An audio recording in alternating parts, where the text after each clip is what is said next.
Hello বন্ধুরা, সকলে কেমন আছো? আশা করছি ভালো আছো এবং সুস্থ আছো। আমিও ভালো আছি। আজকে তোমাদের জিকে সেট নম্বর 6 নিয়ে আলোচনা করব। এর আগে আমরা 5টি সেট আলোচনা করেছি। যারা দেখোনি অবশ্যই তারা প্লেলিস্ট চেক করে নেবে। আর এই প্র্যাকটিস সেট মোট আমরা 20টি করাবো। আর 20টি প্র্যাকটিস সেট আশা করছি সকলের কাছেই আছে। যাদের কাছে নেই তারা অবশ্যই আমাদের ডেসক্রিপশন বক্সে যে গ্রুপের লিঙ্কগুলো আছে সেগুলোতে তোমরা লক করো, তাহলে পেয়ে যাবে। চলো আমরা তাহলে আজকে কোশ্চেনগুলো আলোচনা করব। দেখো, পিডিএফ সবার কাছেই থাকে, কিন্তু সেই পিডিএফ খুলে কতজন পড়ে? কিন্তু আমরা ক্লাসের মাধ্যমে আলোচনা করব এবং এখানে আশা করছি অনেকের প্র্যাকটিস হয়ে যাবে। তা একবার করে হলেও চোখ বুলিয়ে নেবে এবং একই জায়গায় তোমরা প্র্যাকটিস সেটগুলো একটা পিডিএফ প্র্যাকটিস সেট তোমরা একটা প্লেলিস্ট পাচ্ছ, সেই প্লেলিস্ট থেকে তোমরা কিন্তু এগুলোকে প্র্যাকটিস করতে পারো। চলো আজকে তাহলে আমরা কোশ্চেনগুলো নিয়ে আলোচনা করি। 1 নম্বর কোয়েশ্চেনটা দেখো। বলছে কি, প্যারা শুটিং এর মেজর ধ্যানচাঁদ খেলরত্ন পুরস্কার 2021-এ জিতেছেন কে? তা এই যে এটা কিন্তু তোমরা কারেন্ট অ্যাফেয়ার্স বলতে পারো বা স্ট্যাটিক কারেন্ট অ্যাফেয়ার্স বলতে পারো। হ্যাঁ, এগুলোকে কিন্তু আমাদেরকে একটু জেনে রাখতে হবে। একটু 2000 আগে পিছু কিন্তু কোয়েশ্চেন আমাদের কারেন্ট অ্যাফেয়ার্সের মধ্যে ঢুকে দিতে পারে। তো এগুলোকে আমাদেরকে জেনে রাখতে হবে, বুঝতে পারবে? যেগুলো ভীষণই গুরুত্বপূর্ণ সেগুলোকে একটু জেনে রাখতেই হবে। তো এখানে আমাদের উত্তর হয়ে যাবে option A, Avani Lekhara is the right answer. চলো আমরা 2 নম্বর কোয়েশ্চেন দেখি। পরের কোয়েশ্চেনটা কি বলেছে দেখো। 2 নম্বর, শেষাচলম বায়োস্ফিয়ার রিজার্ভ ভারতের কোন রাজ্যে অবস্থিত? শেষাচলম বায়োস্ফিয়ার রিজার্ভ এটি কোন রাজ্যে অবস্থিত? তাই এখানে আমাদের উত্তর হয়ে যাবে অন্ধ্রপ্রদেশ রাজ্য, অপশন ডি। আর এই অন্ধ্রপ্রদেশ রাজ্য কিন্তু ভাষার ভিত্তিতে প্রথম গঠিত হয়। আর এখানে আমি যে তোমাদেরকে কিছু কথা বলবো, দেখো এই যে বায়োস্ফিয়ার রিজার্ভ, এই বায়োস্ফিয়ার রিজার্ভ একটা হচ্ছে ধরো গুরুত্বপূর্ণ একটা টপিক। এই বায়োস্ফিয়ার রিজার্ভের যত কোয়েশ্চেন আছে সেগুলোকে তোমাকে একটা খাতায় নোট করতে হবে। বায়োস্ফিয়ার রিজার্ভ থেকে আমাদের ভারতবর্ষে কয়টি বায়োস্ফিয়ার রিজার্ভ আছে এবং কি কি নাম টাম সবগুলো কিন্তু তোমাকে আয়ত্ত করতে হবে। দেখো আমরা এখানে একটা ওখানে একটা এদিক ওদিক কোয়েশ্চেন পড়ে বেড়াই, তো সেই জন্য আমাদের কিন্তু মাইন্ডে বেশি থাকে না বা ধরে রাখতে পারে না। যদি তুমি এক গোছে এক জায়গায় সুন্দর করে পড়ে মুখস্থ করার চেষ্টা করো তাহলে কিন্তু মেমোরিতে সেগুলো বেশি করে থাকবে। তা আশা করছি একটা টপিক, এইগুলো টপিক ধরে ধরে করবে। যারা নতুন তাদের জন্য বলছি, পুরাতনরা তো জানোই এসব। চলো পরবর্তী কোশ্চেন 3 নম্বর কোশ্চেনটা দেখি। ফুটবলে একজন তোমার খেলোয়াড়কে সতর্ক করার জন্য কোন রঙের কার্ড ব্যবহার করা হয়? যারা ফুটবল খেলা দেখো তারা তো সবাই পারবে এসব কোশ্চেনগুলো। তা এখানে আমাদের উত্তর হয়ে যাবে অপশন ডি, হলুদ কার্ড। হলুদ কার্ড আবার 3বার দেখালে কিন্তু সে আবার লাল কার্ডে চলে যায়। লাল কার্ড মানে তাকে বার করে দেবে। লাল কার্ড যদি দেখায় যে প্লেয়ারকে, সেই প্লেয়ার কিন্তু খেলা থেকে তাকে ত্যাগ করতে হবে, খেলা ত্যাগ করতে হবে। চলো, আর হলুদ কার্ডে সতর্ক করে দেয়, বোঝা গেল? তা পরবর্তী কোয়েশ্চেনটা আমরা দেখব। 4 নম্বর কোয়েশ্চেনটা কি বলেছে দেখো। নিম্নলিখিত ভারতীয় তোমার খেলোয়াড়দের মধ্যে কে প্লেয়িং টু উইং নামে আত্মজীবনী লিখেছেন? তাই এখানে আমাদের ভালো করে জানতে হবে প্লেয়িং টু উইং, মনে থাকবে প্লেয়িং টু উইং তোমার নামে আত্মজীবনীটি লিখেছেন কে? এখানে উত্তর হয়ে যাবে 4 নম্বরে আমাদের অপশন সি, সাইনা তোমার Nehwal. Saina Nehwal is the right answer, Saina Nehwal. দেখো এখানে এই যে আত্মজীবনী, এটা একটা টপিক কিন্তু। হ্যাঁ, এই যে আত্মজীবনী রিলেটিভ যেসব গুরুত্বপূর্ণ কোশ্চেনগুলো তোমরা বিভিন্ন ইউটিউব বা বিভিন্ন স্যারের কাছে কিন্তু নোট পেয়ে যাবে। আত্মজীবনী যেগুলো ঘুরে ফিরে বারবার আসে বা যেগুলো খুবই ইম্পর্টেন্ট সেগুলোকে একটা জায়গায় করে নিতে হবে। যত আত্মজীবনী আছে, যে অমুক আত্মজীবনীটি কার লেখা, অমুক আত্মজীবনীটি কার লেখা, এগুলোকে সব এক জায়গায় করতে হবে ভাই। পরিশ্রম করতে হবে। চাকরি বুঝতে পারছো, মানে কি বলবো, চাকরি পাওয়া মানে একটা বিশাল একটা ব্যাপার। শয়ে শয়ে একটা চাকরি পাচ্ছে। হ্যাঁ, শয়ে শয়ে বলা তো লাখে একটা চাকরি পাচ্ছে, এরকম একটা ব্যাপার।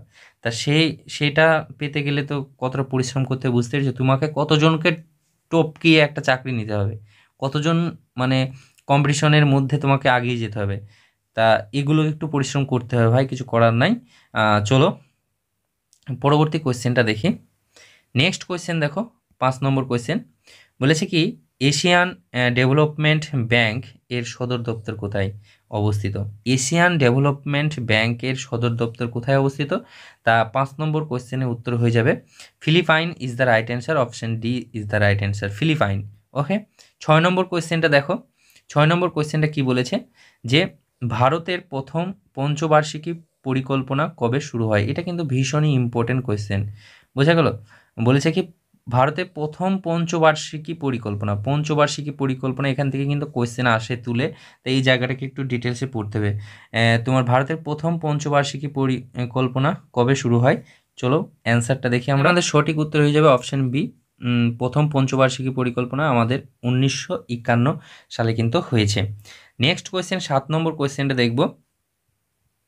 7 নম্বর কোয়েশ্চেনটা কি বলেছে, শান্তি স্বরূপ ভাটনাগর পুরস্কার নিম্নের কোন ক্ষেত্রে দেওয়া হয়। শান্তি স্বরূপ, ভালো করে মনে রাখবা, শান্তি স্বরূপ ভাটনগর পুরস্কার তোমার নিম্নের কোন ক্ষেত্রে দেওয়া হয়। তা এটি কিন্তু ভীষণ ইম্পর্টেন্ট। এখানেও যে একটা টপিক তুমি পেয়ে যাচ্ছ, মানে এই পিডিএফটা কি বলবো, প্রতিটা কোয়েশ্চেন থেকে তোমাকে টপিক ধরে নিতে হবে যে এই টপিক রিলেটিভ আর কি কি কোয়েশ্চেন আছে। এই যে পুরস্কার রিলেটিভ, এই পুরস্কার রিলেটিভ যত কোয়েশ্চেন আছে সেইগুলোকে আমাকে এক জায়গায় করতে হবে, যে কোন খেলায় বা কোন আম, জিনিসের ওপর কোন পুরস্কারটা দেওয়া হয় সেগুলোকে আমাকে জানতে হবে, মনে থাকবে। সেই সেই টপিকটাকে আমাকে আয়ত্তর মধ্যে রাখতে হবে। তাহলে ভাই তুমি যে পরীক্ষায় বসো, যেখান থেকে কোয়েশ্চেন দেখ, তোমার কিন্তু হয়ে যাচ্ছে। আমার কথাটা আশা করছি বুঝতে পেরেছো, কী লেভেলে পরিশ্রম করতে হবে বা কীভাবে পরিশ্রম করতে হবে। সেই ধাঁচগুলো আমি একটু একটু টাচ করে যাব, তোমরা বোরিং ফিল করবে না আশা করছি। যারা সিরিয়াস ক্যান্ডিডেট তারা কিন্তু এগুলো কিছু মনে করবে না। তা শান্তি স্বরূপ ভাটনগর পুরস্কার তোমার দেওয়া হয় কিসের জন্য, তো এখানে আমাদের উত্তর হয়ে যাবে অপশন সি, বিজ্ঞানের জন্য, মনে থাকবে। তার সাহিত্যের জন্য কি পুরস্কার দেওয়া হয়, সাংবাদিকদের জন্য কি পুরস্কার দেওয়া হয়, এগুলোকে পুরস্কার রিলেটিভ, এক কথায় পুরস্কার রিলেটিভ যত কোয়েশ্চেন আছে সেগুলোকে আমাকে আয়ত্ত করতে হবে। চলো পরবর্তী কোয়েশ্চেনটা দেখি। বেশি বকলে আবার বলবে অনেক কথাই। আর বড় কথা হচ্ছে আমি টাইম পাচ্ছি না, অনেকে রিকোয়েস্ট করছে, অনেকে ভালোবাসা দিচ্ছে ম্যাথ ক্লাসগুলো, অন্যান্য ক্লাসগুলো। দেখো সবশেষে একটা কথা জানো তো, যদি নিজে না কিছু করতে পারি তখন বলবে শালা তুই কি করলি। বাস্তব কিন্তু, গাল দিয়ে বলছি আমি, কিন্তু এটা কিন্তু বাস্তব।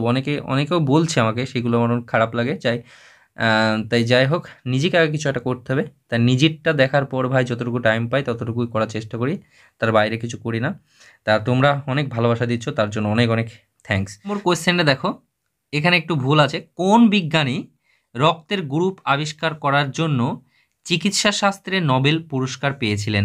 তা এখানে আমরা উত্তরটা করার আগে আরেকটি কথা বলছি। এখানে দেখো নোবেল পুরস্কার, তাহলে এই নোবেল পুরস্কার কিন্তু দেওয়া হয় কোন বছরে, কে নোবেল পুরস্কার পেল বা কিসের জন্য নোবেল পুরস্কার দেওয়া হয়, বা কোন কোন বিষয়ের ওপর নোবেল পুরস্কার দেওয়া হয়, নোবেল পুরস্কার কত সাল থেকে শুরু হয়, সব কিছু ভাই আয়ত্ত করতে হবে। আমি জাস্ট তোমাদেরকে ধরিয়ে দিচ্ছি, আমি কিন্তু বলছি না একটা, বলতে গেলে কিন্তু এর আগের ক্লাসগুলো বলে বলে এসেছি, সব কিছু আলোচনা করে এসেছি, কিন্তু এখানে আমি আলোচনা করব না। তুমি খুঁজিয়ে নাও, তুমি তোমার চাহিদা থাকলে তুমি ঠিক খুঁজে নেবে, বোঝা গেল। খিদে লাগলে ঠিক খাবার যে করেই হোক তুমি জোগাড় করে ফেলো, ঠিক এখানেও তুমি জোগাড় করে ফেলবে, বোঝা গেল। যদি সামনাসামনি সব জিনিসই পেয়ে যাও না, তাহলে সেটার কোনো মূল্য থাকে না বা সেটার কোনো দাম থাকে না, আর সেটাকে কিছু মনেই হয় না। আজ তোমার আইফোন যার কাছে নেই, তার কিন্তু আইফোনটার ওপর খুবই একটা মানে আকর্ষণীয়, আর যার কাছে আছে তার কাছে কিন্তু কিছুই না, বোঝা গেল, এরকম একটা ব্যাপার। তা অবশ্যই তুমি খুঁজে নেবে, আমি জাস্ট টপিকগুলো ধরিয়ে দেবো আজকে। তা নোবেল পুরস্কার রিলেটিভ যত কোয়েশ্চেন সেগুলোকে আয়ত্ত করতে হবে। তাহলে এখানে আমার কি বলেছে, কোন বিজ্ঞানী রক্তের গ্রুপ করার জন্য সে চিকিৎসা শাস্ত্রে নোবেল পুরস্কার পেয়েছিলেন। তো এখানে আমাদের 8 নম্বর কোয়েশ্চেনের উত্তর হয়ে যাবে তোমার option A, Karl Landsteiner, মনে থাকবে option A is the right answer. চলো পরবর্তী কোয়েশ্চেনটা দেখি। পরবর্তী কোয়েশ্চেন দেখো, 9 নম্বর কোয়েশ্চেন। প্রায়ত এসপি বালসু ব্রাহ্মণিয়াম কোন ক্ষেত্রে যুক্ত ছিলেন।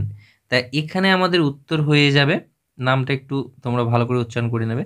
এখানে আমাদের উত্তর হয়ে যাবে 9 নম্বরে অপশন বি, সঙ্গীতের সঙ্গে যুক্ত ছিল, মনে থাকবে। চলো 10 নম্বর কোয়েশ্চেনটা দেখো কি বলেছে। 1984 এর তোমার ভোপাল গ্যাস দুর্ঘটনা নিচের কোন গ্যাসটি নির্গত হয়েছে। তাহলে এখানে দেখো আরেকটি কোশ্চেন পেয়ে গেলে যে ভোপাল গ্যাস দুর্ঘটনা কত সালে হয়, এগুলো কিন্তু পরীক্ষায় এসেছে, বোঝা গেল তো, 1984 সালে। তা 1984 সালে ভোপাল গ্যাস দুর্ঘটনায় কোন গ্যাসটি নির্গত হয়, এগুলো কিন্তু পরীক্ষার জন্য ভীষণই ইম্পর্টেন্ট। তা 10 নম্বরে এখানে আমাদের option B is the right answer. তোমার methyl isocyanate is the right answer. Methyl isocyanate, এটি কিন্তু ভোপাল গ্যাস দুর্ঘটনায় এই গ্যাসটি নির্গত হয়। চলো পরবর্তী কোশ্চেনটা দেখি। 9 নম্বর কোশ্চেনটা কি বলেছে, 11 নম্বর কোশ্চেনটা কি বলেছে। 2019 সালে নিম্নলিখিত সঙ্গীতজ্ঞদের মধ্যে কাকে ভারতরত্ন দেওয়া হয়। তাহলে সঙ্গীতে এর তোমার 2019-এ কাকে ভারতরত্ন দেওয়া হয়, তাই এখানে আমার উত্তর হয়ে যাবে 11 নম্বর কোশ্চেনে option B is the right answer. Bhupen হাজারিকাকে কিন্তু দেওয়া হয়, এটা ভীষণ ইম্পর্টেন্ট, মনে থাকবে, ভূপেন হাজারিকা। চলো পরবর্তী কোশ্চেনটা দেখো। পরবর্তী কোশ্চেনটা কি বলেছে, 12 নম্বর কোশ্চেনটা, তুগলকনামা নিম্নের কার রচনা। তুগলকনামা, চলো নিম্নে কি অপশন আছে দেখি আমরা। এখানে আমাদের অপশন 4টি তোমরা দেখতে পাচ্ছ, তো এখানে আমাদের উত্তর হয়ে যাবে 12 নম্বর কোশ্চেনে অপশন বি, আমির খসরু, মনে থাকবে। চলো পরবর্তী কোশ্চেনটা দেখি। 13 নম্বর কোশ্চেনটা কি বলেছে, সন্ধ্যাকর নন্দী নিম্নের কোন রাজবংশের সভাকবি ছিলেন। বোঝা গেল, এই যে তোমার সভাকবি, এই সভাকবি রিলেটিভ অনেক কটা কোয়েশ্চেন আছে। এ এ কে কার সভাকবি, এখান থেকে কিন্তু অনেক কটা কোয়েশ্চেন পরীক্ষায় বারবার ঘোরাফেরা করে। তো এই সভাকবির যত কোয়েশ্চেনগুলো সেগুলোকে একটু তোমরা মুখস্থ করে নেবে। এই যে এগুলো বেশি কোয়েশ্চেন নাই, এগুলোকে কিন্তু একদম ঠোঁটস্থ করে রাখতে হবে। তা 13 নম্বর কোয়েশ্চেনে আমাদের উত্তর হয়ে যাবে পাল বংশ। সন্ধ্যাকর নন্দী তোমার পাল বংশের সভাকবি ছিলেন। চলো পরবর্তী কোয়েশ্চেনটা দেখি। 14 নম্বর কোয়েশ্চেনটা কি বলেছে দেখো, নিম্নের কোন দিনটিকে তোমার মকর ক্রান্তি বলা হয়। দেখো মকর ক্রান্তি, কর্কট ক্রান্তি, এইগুলোকে কিন্তু জানতে হবে। হ্যাঁ, তারপরে তোমার জলবিষুব, তারপরে মহাবিষুব, এগুলোকে কিন্তু একটু জানতে হবে। 6-এর বা 7-এর বইয়ে খুব সুন্দর করে এগুলো ছবি এঁকে গিয়ে দেওয়া আছে, এগুলোকে জানতে হবে। তোমার 3রা জানুয়ারি, 4ঠা জুলাই কি বলে, এগুলোকে জানতে হবে। আমি আজকে বলেছি যে কোনো আলোচনা করব না, জাস্ট টপিক ধরাবো। তোমরা যদি কমেন্ট করে বলো না ডিটেলসে আলোচনা করে ক্লাসটা করাতে, তাহলে কমেন্ট চাই আমার, কমেন্ট করবে। তাছাড়া আমি তোমাদের টপিক ধরে দেবো, তোমাদের খিদির জ্বালাটা তোমরা কিন্তু মেটাবে, বোঝা গেল। চলো তাহলে এখানে আমাদের উত্তর হয়ে যাবে মকর ক্রান্তি বলা হয় কোন তারিখকে।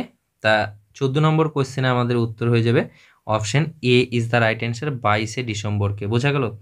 আর আমি তারপরেও আবার বলছি, যদি কোনো কোশ্চেন ভুল হয়ে থাকে কোনো উত্তর, তো অবশ্যই বলবে, কমেন্ট করবে। আমি নিজেও একজন স্টুডেন্ট, তাই ভুল হতেই পারে, অবশ্যই ভুল হবে, স্যারদেরও ভুল হবে। তা চলো 15 নম্বর কোশ্চেনটা চলো আমরা দেখি। 15 নম্বর কোশ্চেনটা কি বলেছে। 15 নম্বর কোশ্চেন বলেছে, ভারতের বৃহত্তম মিষ্টি জলের হ্রদ নিম্নের কোনটি। মিষ্টি জলের হ্রদ, স্বাদু জলের হ্রদ, এগুলোকে কিন্তু একটু ভালো করে জানতে হবে। তা ভারতের বৃহত্তম মিষ্টি জলের হ্রদ নিম্নের কোনটি, এখানে আমাদের উত্তর হয়ে যাবে 15 নম্বর কোশ্চেনে তোমার উলার হ্রদ, মনে থাকবে। মিষ্টি জলের হ্রদ যদি বলে তাহলে কিন্তু উলার হ্রদ ইজ দ্য রাইট অ্যান্সার। ওকে, চলো 16 নম্বর কোশ্চেনটা দেখো। 16 নম্বর কোশ্চেন কি বলেছে, কত সালে ভারতের সংবিধানের প্রথম সংশোধনীয় করা হয়েছে বা করা হয়েছিল। এই কোশ্চেনটা আমি আমার ব্লগ চ্যানেলে কমিউনিটিতে পোস্ট করেছিলাম, সেখানে প্রায় 7,000 ছেলে অ্যান্সার দিয়েছে। তা অনেকে দেখছিলাম ভুলও দিয়েছে, বোঝা গেল। তাই এখানে আমাদের উত্তর হয়ে যাবে 16 নম্বর কোশ্চেনে অপশন বি, 1951 সালে। এটা কিন্তু অনেকে জানে, এগুলো কিন্তু খুবই হাইলাইট কোশ্চেন, এগুলো সবারই মুখস্থ হয়ে যাওয়ার কথা। এই কোশ্চেনটা আমি কিন্তু কমিউনিস্টে দিয়েছি, কমিউনিটিগুলো তোমরা একটু ফলো করবে, সেখানে আমরা অনেক কোশ্চেন দিয়ে থাকি। চলো 17 নম্বর কোশ্চেনটা দেখো, বলেছে কি পেশি ক্লান্তির জন্য দায়ী কে। আমাদের যে শরীরে পেশি থাকে, সেই পেশিগুলো ক্লান্তি হয়, তার দায়ীটাকে, কেউ তো নাকি একজন দায়ী আছে, তাই না। তাই এই পেশিগুলো ক্লান্তির জন্য দায়ী, এখানে আমাদের অপশন কোনটি উত্তর হবে 17 নম্বর কোয়েশ্চেনে। তা এখানে আমাদের অবভিয়াসলি তোমার ল্যাকটিক অ্যাসিড, মনে থাকবে, lactic acid, option C is the right answer. চলো পরবর্তী কোয়েশ্চেনটা দেখি। 18 নম্বর কোয়েশ্চেন কি বলেছে, বলেছে হিমালয়ের সর্ব দক্ষিণে অবস্থিত।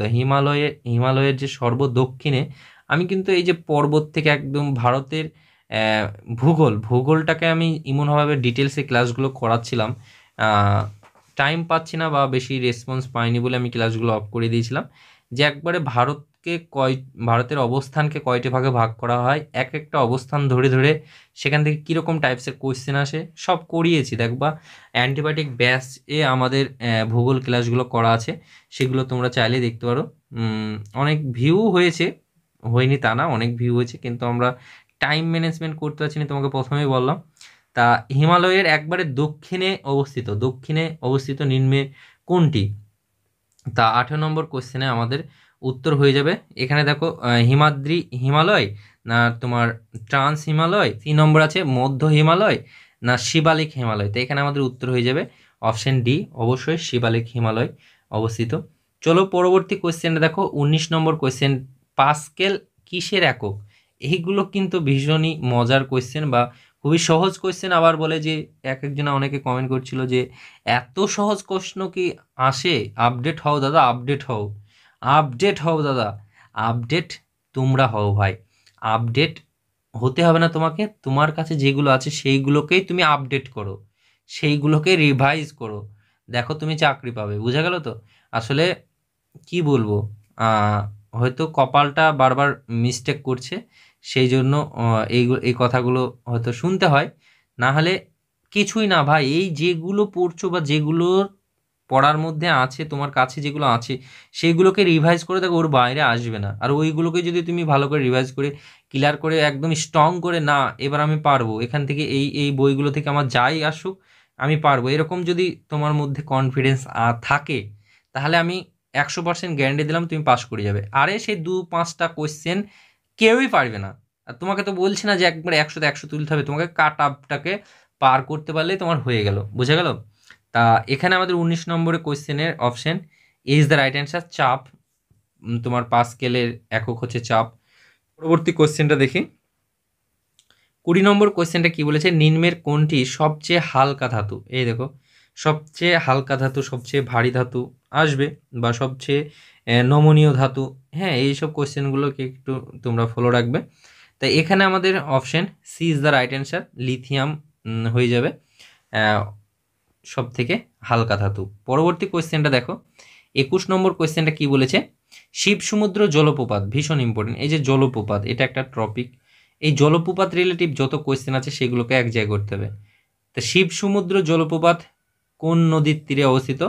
শিব সমুদ্র জলপ্রপাত কোন নদীর তীরে অবস্থিত? তাই 21 নম্বর কোয়েশ্চেনে আমাদের উত্তর হয়ে যাবে কাবেরী নদী কিন্তু অবস্থিত, কাবেরী নদী। ওকে, পরবর্তী কোয়েশ্চেনটা দেখো, আন্তর্জাতিক ক্রিকেট কাউন্সিলের বর্তমান চেয়ারম্যান হলেন, আন্তর্জাতিক ক্রিকেট, হ্যাঁ, আন্তর্জাতিক ক্রিকেটের কাউন্সিলের বর্তমান চেয়ারম্যান কে? তাই এখানে আমাদের উত্তর হয়ে যাবে অপশন এ, গ্রেগ তোমার Greg Berkeley is the right answer. চলো পরবর্তী কোয়েশ্চেনটা দেখি, 23 নম্বর কোয়েশ্চেনে কি বলেছে, তোমার ডক্টর সেলিম আলী কিসের জন্য বিখ্যাত? ডক্টর সেলিম আলী কিসের জন্য বিখ্যাত? তাই এখানে আমাদের উত্তর হয়ে যাবে এইসব কোয়েশ্চেনগুলো একটু আধটু না জানতে পারো, কিন্তু যেগুলো একদম কমন কোয়েশ্চেন, যেগুলো একবারে কি বলবো আয়ত্তের মধ্যে নেওয়া যায়, সেগুলোকে কিন্তু ভাই মুখস্থ রাখতে হবে। এরকম হয়তো হুটহাট একটা কোয়েশ্চেন পরীক্ষার হলে পড়িয়ে গেল, সেগুলোকে ধরা যাবে না। বোঝা গেল? কিন্তু যেগুলো একদম বেসিক জিনিস সেগুলোকে আমাদেরকে কিন্তু আয়ত্তের মধ্যে রাখতে হবে। এখানে আমাদের উত্তর হয়ে যাবে পক্ষী বিষয়ক বিদ্যার জন্য কিন্তু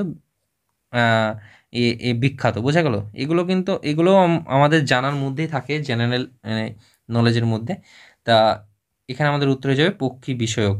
24 নম্বর কোয়েশ্চেনটা দেখো, আজকে 24 নম্বর কোয়েশ্চেন চলে এসেছে, নিম্নের কোন ভিটামিনটি আমাদের শরীরে সঞ্চয় করে রাখতে পারে না? এই নাটাকে ভালো করে পড়বে ভাই, নাটাকে যেন মিস করে দিও না, নাহলে তুমিও না হয়ে যাবে। এখানে আরেকটা টপিক আমি পেয়ে গেলাম, এ দেখো ভিটামিন। এই ভিটামিন রিলেটিভ আমাদের 2-3টি ক্লাস করা আছে, একবারে বেসিক থেকে কোন ভিটামিনে কি, কোন ভিটামিনের অভাবে কোন রোগ হয়, বা কোন ভিটামিনের রাসায়নিক নাম কি কি, সব কিছু কিন্তু বলা আছে ভাই। ভিটামিনের রাসায়নিক নাম বা কোন ভিটামিনের অভাবে কি রোগ হয় না হয়, এগুলো কিন্তু পরীক্ষায় আসে।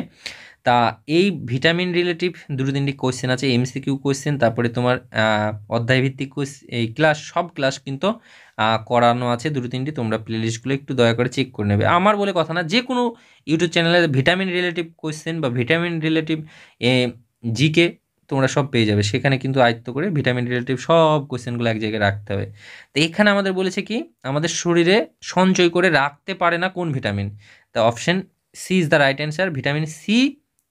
অপশন সি, মাথায় মাথা কিন্তু ভুলে যায় না এগুলোকে, হ্যাঁ। অপশন সি, ভিটামিন সি হচ্ছে কি আমাদের এমন একটা ভিটামিন যে শরীরে সঞ্চয় করে রাখতে পারে না। চলো পরবর্তী কোয়েশ্চেনটা দেখি, আজকে আমাদের লাস্ট কোয়েশ্চেন। আর 25 নম্বর কোয়েশ্চেন, আজকে লাস্ট কোয়েশ্চেন। ভারতের প্রথম নির্বাচন কমিশনার কে ছিলেন? ভারতের প্রথম নির্বাচন কমিশনার, এই ভারতের প্রথম নির্বাচন কমিশনার কে ছিলেন? প্রথম নির্বাচন কমিশনার কে ছিল? তো এখানে আমাদের উত্তর হয়ে যাবে অপশন বি, তোমার Sukumar Sen is the right answer. আজকের এই 25টি কোয়েশ্চেন তোমরা কে কয়টি পারলে অবশ্যই তোমরা কমেন্ট করে বলবে। আর যারা প্রথম নতুন এই প্র্যাকটিস সেটটি দেখছো বা প্র্যাকটিস সেটটি করলে, তারা অবশ্যই তোমরা কটা জানতে সেটাও অবশ্যই বলবে। এবং যারা প্র্যাকটিস সেটগুলোকে একবার করেছো আবার একবার করছো, তারা তাদের কতটা মনে ছিল অবশ্যই তোমরা বলবে, কতটা মনে ছিল তোমরা অবশ্যই এগুলো কমেন্ট করো। না করলে ভালো লাগে বলো ভাই? ভালো লাগে না। তা যাই হোক, কমেন্ট করবে। থ্যাংক ইউ ফর ওয়াচিং, সবাই ভালো থেকো, সুস্থ থেকো। আবার পরে নেক্সট একটা ক্লাসে তোমাদের সাথে দেখা হবে, কথা হবে। চলো, ভালো করে মন দিয়ে পড়ো এবং আমার জন্য দোয়া করো যেন সামনে বার এবার হয়ে যায় এটা। টাটা।